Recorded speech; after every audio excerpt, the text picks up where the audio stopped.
अच्छा भाई, तो ये जो हमारे पास अब फ्यूचर टेंस है, सिंपल फ्यूचर, इसमें वी कैन सी कि आपके पास लिखा हुआ है विल फ्यूचर को रिप्रेजेंट करने के लिए, और साथ में वर्ब की फर्स्ट फॉर्म लिखी हुई है right. That means is future simple. अब जब हम पैसिव में जाएंगे, रिमेंबर कि आपने विल को तो यूज़ करना है ये एज ए हेल्पिंग वर्ब, ठीक है। साथ में वर्ब को आपने थर्ड फॉर्म में भी कन्वर्ट करना है, वो रूल भी वही है। लेकिन सिंपल फ्यूचर शो करने के लिए विल के साथ हमें क्या चीज़ लगा देनी है, बी लगा देना है, सही है।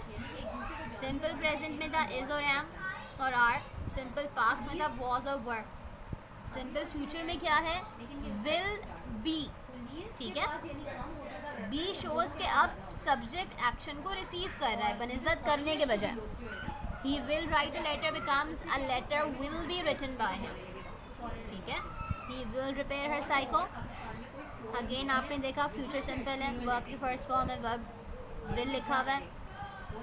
Her cycle will be repaired by him, right. He shall start the meeting will be started by him, कहीं भी हमने शुड और वुड और कुड नहीं लिखा, राइट। अब परफेक्ट टेंस का जिक्र करें तो परफेक्ट टेंस का मतलब है the verb is already in the third form, चाहे वो प्रेजेंट का परफेक्ट है, पास्ट का परफेक्ट है या फ्यूचर का परफेक्ट है, यही मतलब है इसका, राइट। तो वर्ब तो यहाँ भी थर्ड फॉर्म में रहनी है। परफेक्ट टेंस जब हमने प्रेजेंट में कन्वर्ट किया था, पास्ट में कन्वर्ट किया था, किसी को याद है पैसिव वॉइस में हम क्या हेल्पिंग वर्ब लगा रहे थे, बीन ही लगा रहे थे ना।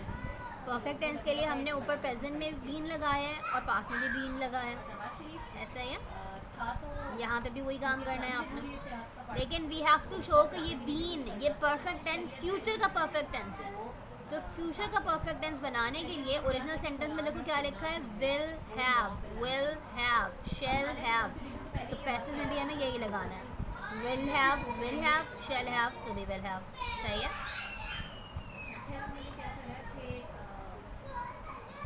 ठीक है ना भाई, ये बात भी क्लियर हो गई सबको। Meena will not have change the bed sheet will not have been change by Meena. They will have won the match will have been won by them. The skirt will have been washed by Reena. तो simple सा है, कोई मुश्किल नहीं है, इसमें बहुत आसान सा है, राइट। शेल, आपको अगर शेल लिख के दिया हुआ भी है ना, तो उसको आप विल हैव में कन्वर्ट कर दो पैसिव के अंदर, ठीक है। देखो ऑप्शन सिंपल फ्यूचर में last sentence, he shall start the meeting, हमने किस में लिखा हुआ है, विल बी, ठीक है। Because will shows the conviction in the action कि ये काम हमें करना है, और पैसिव में हमारा फोकस है भी एक्शन के ऊपर, सही है। Very good. अब आप लोगों को पता है कि फ्यूचर में कंटिन्यूस टेंस का भी नहीं होता, और परफेक्ट कंटिन्यूस टेंस का तो वैसे भी नहीं होता, ठीक है। तो only simple future and future perfect tense are applicable, जिनको हम पैसिव वॉइस में कन्वर्ट कर सकें, ठीक है everyone. Any questions that you might have?